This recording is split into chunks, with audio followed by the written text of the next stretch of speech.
Chicken কষা। সোমবারে দিয়ে দিলাম একটা তেজপাতা আর 2টা শুকনো লঙ্কা, দিয়ে দিলাম গোটা জিরা, কুচি করা 2টা পেঁয়াজ আছে এখানে দিয়ে দিলাম।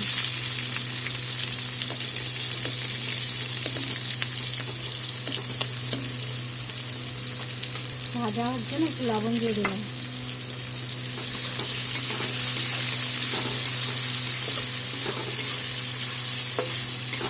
পেঁয়াজটা ভাজা হবে মোটামুটি, আমার পেঁয়াজ মোটামুটি ভাজা হয়ে গেছে।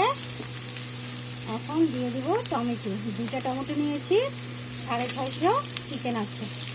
এখন দিয়ে দিলাম সামান্য, টমেটো যাতে গলে যায়।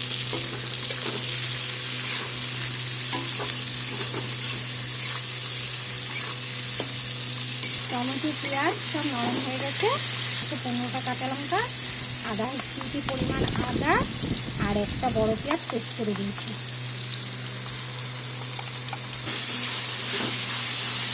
তবে একসাথে কষিয়ে তারপর মশলাগুলো দিয়ে দেবো।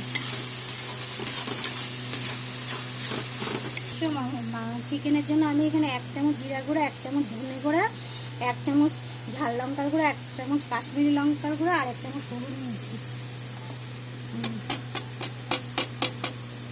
সব এখন আমি একসাথে কষাবো। মশলা আমার কষানো হয়ে গেছে, মশলা থেকে তেল বেরিয়ে গেছে। এখানে আমি আলু ভেজে রেখেছিলাম, আলুটা দিয়ে দিলাম। আর দেবো এখানে 650 চিকেন আছে, দিয়ে দিলাম। আগের থেকে হলুদ লবণ ভিনিগার দিয়ে মেখে রেখেছিলাম। সব একসাথে এখন আবার কষাবো।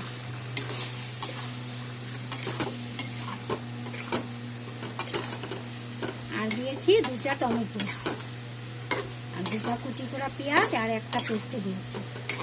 চিকেন আলু সব সিদ্ধ হয়ে গেছে। এখন অল্প লবণ দিয়ে দেব, অল্প লবণ দিয়ে দিলাম আর ব্যালেন্সের জন্য অল্প চিনি দিয়ে দিলাম। আর দেব গরম মশলা।